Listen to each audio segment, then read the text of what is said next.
자, 로마서 6장 11절부터 14절 말씀을 다시 한번 읽어보겠습니다. 11절. 이와 같이 너희도 너희 자신을 죄에 대하여는 죽은 자요 그리스도 예수 안에서 하나님께 대하여는 살아있는 자로 여길지어다. 자, 사도 바울의 말씀은 신자들이 죄에 대하여 죽었다라고 되어 있습니다. 예수 그리스도를 믿는 믿음 안에서 의롭다, 칭의를 받았다고 하는 거죠. 12절. 그러므로 너희는 죄가 너희 죽을 몸을 지배하지 못하게 하여 몸의 사욕에 순종하지 말고 또한 너의 지체를 불의의 무기로 죄에게 내주지 말고 오직 너의 자신을 죽은 자 가운데서 다시 살아난 자 같이 하나님께 드리며 너의 지체를 의의 무기로 하나님께 드리라. 여기에 명백하게 죄의 지배를 거부하고 너의 몸을 의의 병기로 하나님께 드리라고 바울은 영적인 투쟁을 강조를 하고 있다고 하는 거죠.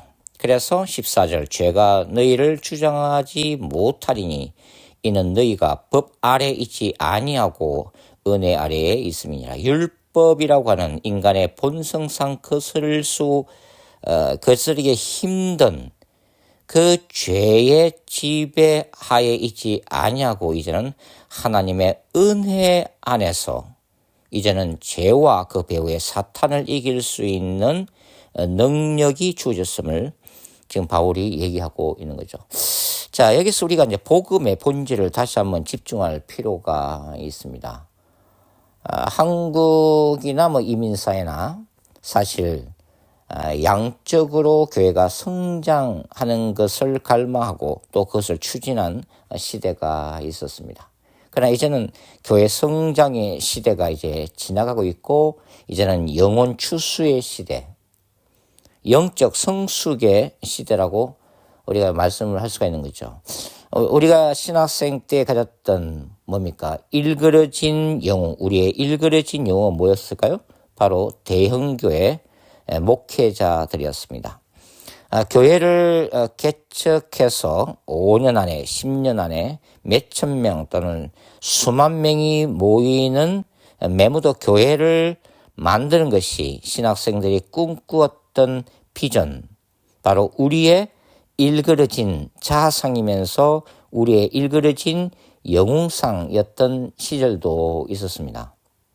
결국은 이러한 미친 듯한 양적 성장이라고 하는 것은 결과적으로 신자들의 영적 성숙을 도외시하게 만들었고 얕은 많은 숫자를 교회당에만 채우면 그것이 목회에서의 성공인 것으로 모두가 인정했던 그런 시대가 있었다고 하는 거죠. 그 결과는 뭐예요? 바로 사회적인 지탄이었습니다. 결국은 기독교가 개독교가 되고 말았던 그 바로 이 비틀어진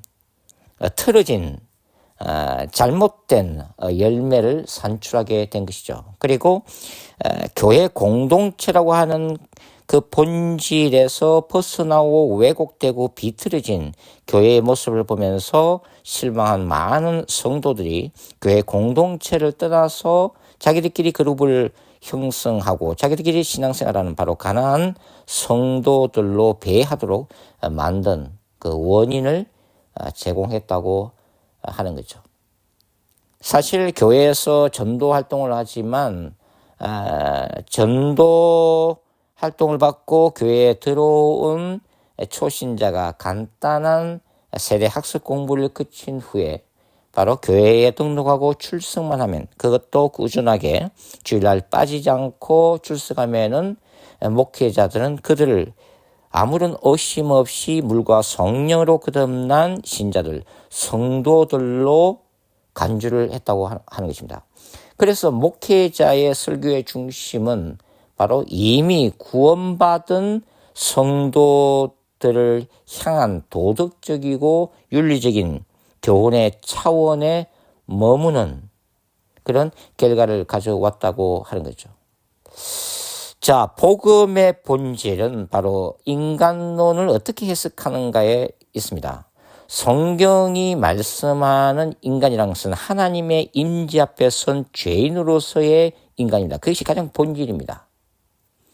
그러니까 하나님이 여러분을 사랑하십니다라가 우선적인 메시지가 아니라 여러분들은 주님 앞에서 죄인입니다라고 하는 것입니다. 이 죄인이라고 하는 개념은 이미 예수 그리스도를 믿고 거듭난 성도들이라 할지라도 매일의 삶 속에서 손과 발로, 아니 생각의 영역에 있어서 끊임없이 죄를 범하고 있다는 의미에서 불신자들은 복음을 통해서 회심하지 못한 죄인들이고, 크리스찬들은 날마다 하나님 앞에서 죄를 짓고 있는 죄인들이라고 하는 거죠. 이러한 죄인이라고 하는 심각한 자아에 대한 성찰, 자각이 있어야만이 예수 그리스도의 보혈로 그 죄를 용서하시는 죄삼, 죄용서라고 하는 하나님의 은혜를 절감하게 되고, 따라서 예수 그리스도께서 십자가상에서 행하신 그 이중성, 종말론적 거룩한 전쟁에서의 승리의 시작인, 한편으로서는 예수께서 자기 몸을 내어 주심으로써 죄인된 인간을 아버지와 화해케 하시는 구원의 역사, 또 한편으로서는 바로 죄의 배후에 있는 사탄과 죽음의 권세를 깨뜨리고 사탄의 노예화되었던 영혼들을 이제는 하나님의 나라로 통치권이 변하게 한, 바로 그 십자가의 사건을 이해할 수가 있다고 하는 것입니다. 물과 성령으로 거듭난 신자들조차도 여전히 죄악된 본성이 있고 예수님의 재림 때까지는 사탄의 활동이 살아있기 때문에 이 하나님의 나라와 사탄의 나라 간에 벌어지는 이 갈등 구조에서 결코 자유로울 수가 없다고 하는 거죠.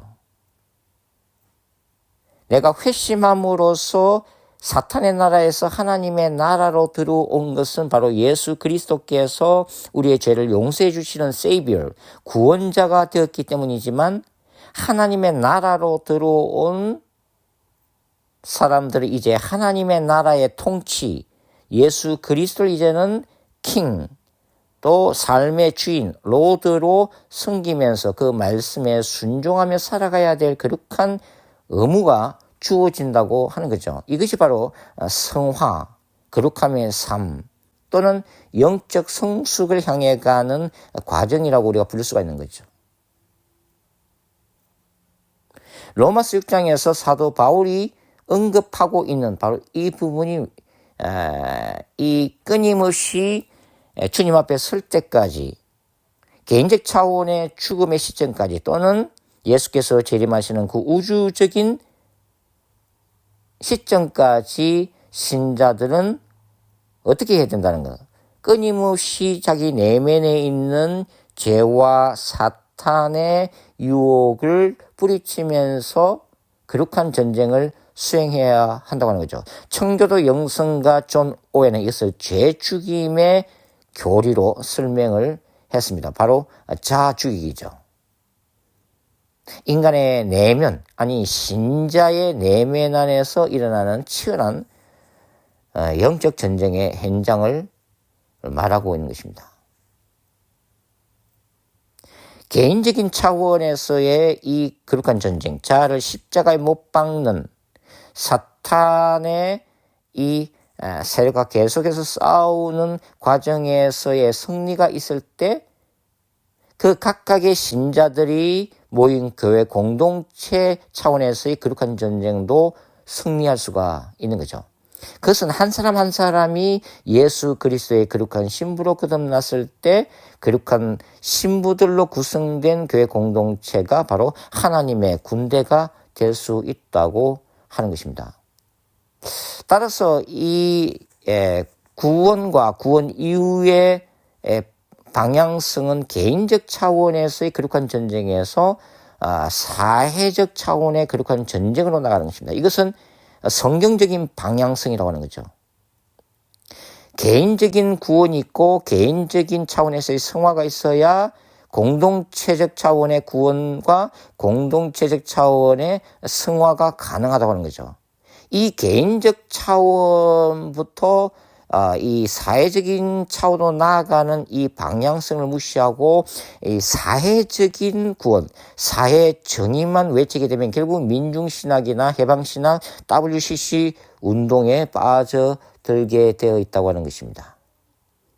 결국 개인적 차원에서의 이 성화가 사회적인 변화를 일으킬 수 있다고 하는 거죠. 그러니까 직장과 사회 속에서 이 거듭난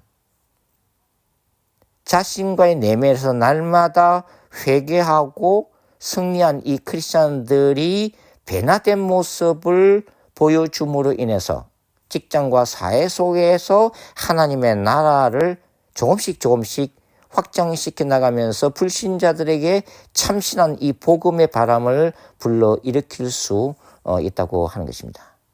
그렇기 때문에 교회 공동체 안에서 이 복음의 본질을 집중할 필요가 있습니다.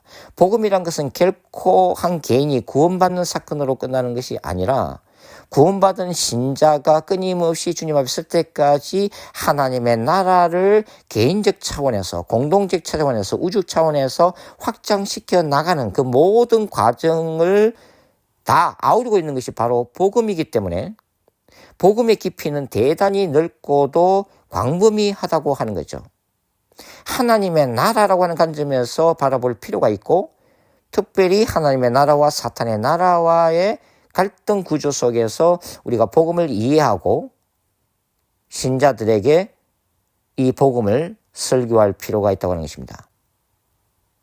우리가 목회하는 성도들, 주일마다 교회 나와서 예배를 드리는 모든 신자들이 다 구원받은 것이 아닙니다. 다 물과 성령으로 거듭난 것이 아닙니다. 의외로 많은 신자들이 열심히 신앙생활하고 교회를 다님으로 인해서 자신은 구원받았으며 물과 성령으로 거듭났다고 착각하면서 신앙생활을 하고 있는 거죠. 그 가운데서는 어떠한 변화도 기대할 수가 없다고 하는 것입니다. 정말 자기 영혼에 대해서 심각하게 고민을 해본 적이 없다고 하는 것은 복음을 모르고 있다고 하는 거죠. 복음을 깊이 알면 알수록 거룩한 하나님의 인자앞에 서 있는 죄인된 자신의 내면 세계를 더 깊이 바라보게 돼 있고, 그것 때문에 때로는 절망하고 그것 때문에 좌절하겠지만 그러한 깨달음이 있음으로 인해서 더욱더 성령을 의지하게 되고 이 모든 것에서 구원케 하시는 하나님의 은혜를 사모하면서 점점 예수 그리스도를 닮아가는 성화의 삶을 살아가게 돼 있다고 하는 거죠. 그것이 마치 낙수물이 바위를 뚫는 것처럼 일식간에